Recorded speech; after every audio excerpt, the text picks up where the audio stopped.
kuhusu mechi 184 ya dabi. Na sio kususia dabi. Ni msimamo wa mechi 184 ambayo ya dabi ambao kiwalisia Simba walikimbia dabi, lakini kushirikiana na mamlaka wakaweza kuwatorosha kuweza kukimbia dabi. Ukiwasikia wazee wazungumza tafsiri ya haraka, unaona kulikuwa hakuna sababu yoyote ya kisayansi, hakuna sababu ya kimazingira ambayo waliweza kupaswa kukimbia katika hiyo dabi. Na sisi wengine tunahuzunika zaidi. Kama timu imeanzishwa kwa ajili ya kucheza mpira, kwa nini wanakimbia mechi?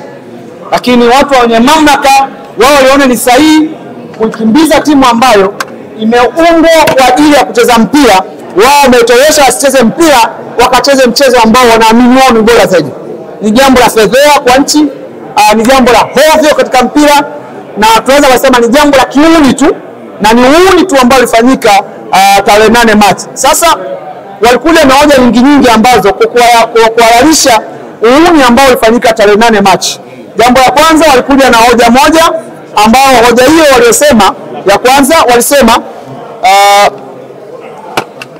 katika hoja yao moja hapo ambao wanasema jambo la kwanza kulikuwa wanasema kuna viashiria vya uvunjifu wa amani. Lakini ya pili wakaenda mbali wakasema kulikuwa kuna viashiria vya rushwa. Lakini jambo la tatu wakasema tuliahirisha mechi kwa sababu kuna timu pinzani haikuweza kufanya mazoezi ambayo ni takwa ya kikanuni. Lakini sasa kikanuni nasema kama timu haikufanya mazoezi, kuna adhabu ambayo wanatakiwa wapaswe waweze kuadhibiwa kwa sababu wameshindwa kufanya mazoezi. Lakini wao wakatafuta kanuni yao ambayo wanajua wao ya kutoleta timu uwanjani, lakini wenye mamlaka wakakubali wasilete timu. Lakini wenye mamlaka wakatoa sababu za rushwa. Watu ambao vyombo mbalimbali vya habari walimpigia afande wa mkoa wa Dar es Salaam kanda maalum Lewala, afande Milo, wakamuuliza je, tarehe 7 na tarehe 8 kuna viashiria vya uvunjifu wa amani? Akizungumza na dunia, akizungumza na taifa, afande Milo akasema palikuwa hakuna dalili yoyote ya uvunjifu wa amani. Yaani hata sisimizi wangeamua kuandamana, maana yake asingezulika yoyote. Hiyo alizungumza afande Milo kwa niaba ya kanda maalum ya Dar es Salaam. Huku nyuma wanatuambia bodi ya ligi kuna uvunjifu wa amani. Akijambo la pili akaulizwa kamanda kimkoa kikanda Watemeke, je, kwa una viashiria vya rushwa na shtaka yako umeipata? Kwa kupitia chombo kimoja cha habari tuwape credit yao, Crown FM wakampigia simu wakasema hakuna jambo kama hilo ambalo tumelipata. Kwa tafsiri ya haraka, bodi ya ligi walidanganya tena umma wa Tanzania. Hiyo ndio ilikuwa ni sababu ambazo walisema kuahirisha mechi. Jana ukimsikia msemaji wa bodi ya ligi Beimanda anakuambia mambo ya kiuchunguzi sio wao. Mambo ya kiuchunguzi maana yake ni vyombo vya usalama ndio wachunguze. Ambao wamesema wao bodi ya ligi, ambao kama msemaji wao, maana yake wao bodi ya ligi walipata hivyo viashiria hivyo jambo sio. Lakini ambao wanafanya kazi ya uchunguzi wanasema hilo jambo halipo. Watuambie Beimanda ni chombo gani cha uchunguzi ambao wanachunguza hilo jambo ambao chombo cha uchunguzi wamekataa. Kwa maana tukirudi kwenye bodi ya ligi TFF kwamba kutoa taarifa ya tarehe 15, maana tayari washachunguza na washapata jibu ambalo liko sahihi, ndio maana wakapanga ratiba ya mchezo wa dabi kurudiwa tarehe 15 mwezi wa 6. Kwanza ndako wao wenyewe wamesema uchunguzi na wamapa vyombo vya uchunguzi, maana yake uchunguzi hamna. Msemaji wao wa bodi ya ligi amezungumza kwa jana. Amesema mambo ya uchunguzi wetu sisi kazi yetu kupanga ratiba. Tafsiri maana yake anaambia vyombo vya uchunguzi ndio pale wanachunguza, sio? Lakini kiwalisia vyombo vya uchunguzi walikuja na tamko hivyo vyote vile nimezungumza, usalama wa yeye na mali zake ambao jeshi la polisi wametoa, wamesema hakuna hilo jambo. Walizungumza tena kamanda mkoa Temeke TAKUKURU wakasema hilo jambo. Kwa tafsiri ya haraka walidanganya umma. Unaelewa? Walidanganya umma. Kwa kitendo cha kudanganya umma maana yake ni kitendo cha ovu. Lakini jambo kubwa kuliko yote, unadanganya umma upi ambao umma wote ambao nafahamu. Yaani serikali hii ya Dr. Mama Samia Suluhu Hassan imejenga shule kila kada katika nchi. Kwa Tanzania 99% wameshia form 4 na kuendelea. Wana elimu ya kutosha. Kwa Tanzania sio wajinga kwa danganya jambo ambalo halipo. Ndio kauliza muulize Belmanda ni chombo gani cha uchunguzi ambacho mbona chombo cha uchunguzi ametoa taarifa yake kwa hakuna ile jambo. Hiyo la kwanza. Lakini jambo kubwa kuliko yote hii bodi ya ligi kinyume yake bodi ya ligi ambayo inazungumzia bodi ya ligi ambayo ni mwenyekiti Mguto ambaye ndio makamu wa pili wa rais wa TFF, Idrisa Nasoro ambaye ni makamu wa pili wa bodi ya ligi, mjumbe wake ni GS General Secretary ambaye ni nani? Ni mtendaji mkuu.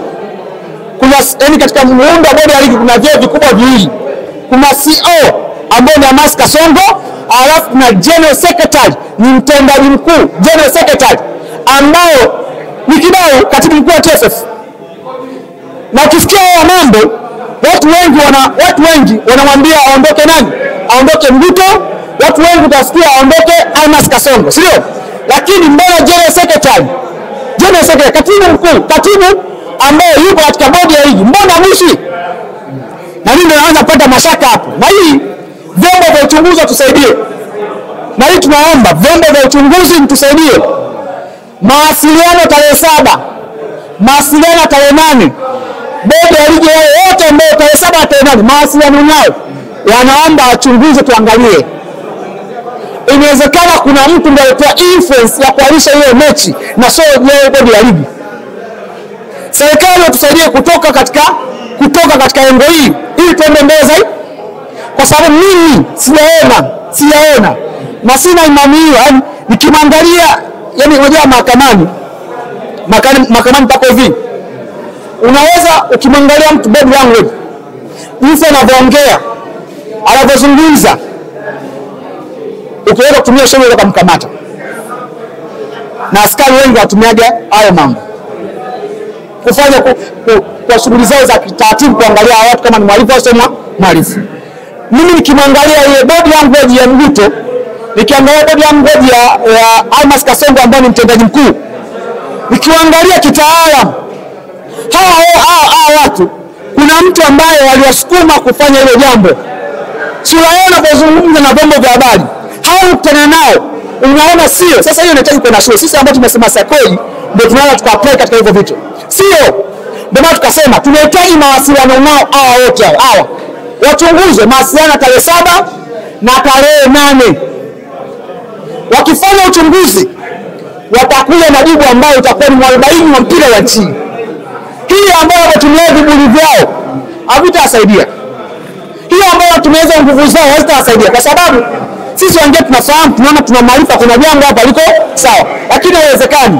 Na hii hiyo mwanzo kwa ajili ya mpira wa nchi.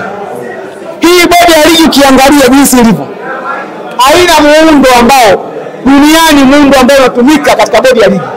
Wao wana wapi makamu mwenyekiti wa bodi ya ligi akawa makamu wa shirikisho? Unaona wapi duniani? Mwandishi akuja swali kwa niaba ya wenzako, unaona wapi duniani mwenyekiti wa bodi ya ligi akawa makamu ndani ya shirikisho? Unaona wapi duniani katibu mtendaji mkuu wa TFF ndio akawa katibu wa bodi duniani? Unaona wapi? Tukisema bodi haikuwa huru, tunamaanisha kuanzia muundo wake. Unanielewa? Ndio utamwona katibu mkuu wa Mgusi ambao katibu mkuu ni wa TFF na wao katibu mkuu ndio GS katika bodi ya ligi. Watu wanamgusa Mguto, wanamgusa Kasongo. Unaelewa hiyo picha? Ukipata hiyo picha tutaenda kufungua, itaenda kutengeneza bodi ya ligi ambayo iko bora zaidi. Sasa jambo kubwa kuliko yote sio bodi ya ligi tu, kwa sababu mwenye mamlaka kutengeneza hizo kamati sio kamati ya waamuzi, sio kamati ya wanasheria, sio kamati ya 72. Ni rais wa TFF kushirikiana na katibu mkuu ndio atengeneza hizo kamati. Hapo hizo kamati ambazo zungumza yeye, sio kamati ya 72, sio za haki heshima ya wachezaji, zote hizo kiziangalia unaweza ukapata picha kubwa zaidi kwa hizo kamati. Kuna sehemu hapo ambao wanakandamiza hapo. Mfano mzuri, jana kamati wametoa jambo moja la adhabu, au mimi nakosea? Jana kamati ya masaa 72 Achana simu. Kamati ya saa 72 jana wametoa adhabu. Au mimi nakosea?